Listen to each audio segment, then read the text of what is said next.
I'm Chef Matt. I'm the executive chef here at the Grand Canyon for Xanterra Parks and Lodges. Been here for over 23 years.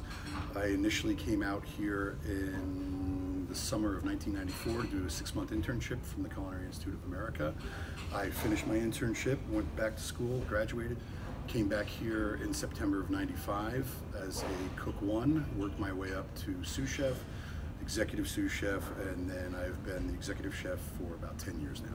So growing up, I was always spending a lot of time in the kitchen. My mom was a home ec teacher. I was always helping her bake cookies and just cook and food. Who doesn't like food?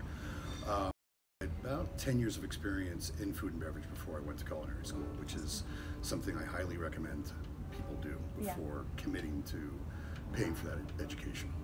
The Chief Steward position is kind of a catch-all position. They're going to be working in all the units, and it's basically being in charge of sanitation, just doing spot checks of sanitation buckets, hot and cold holding temperatures, going into the walk-ins, making sure things are clean, checking up with various vendors, carpet cleaners that come in and work in the middle of the night, hood cleaners that work in the middle of the night. So the hours are going to be all over the place, A shift, B shift, C shift, and it's quite a responsibility just handling the sanitation for the millions of visitors that we have every year.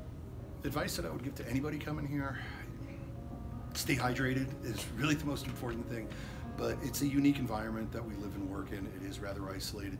Williams is the nearest town, if you want to call it that. It's the nearest grocery store other than what we have in the park. So you really have to be prepared to be isolated. People can get cabin fever.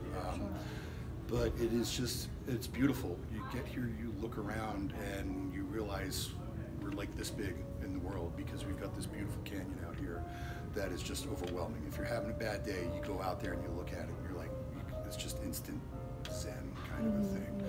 It's just a unique work environment. The people that you work with become your really good friends and almost your family for those of us that have been here for a very long time. And I still talk to people that have left and say this was the best time of their life, and they still want to come back. So there's a definite draw to that.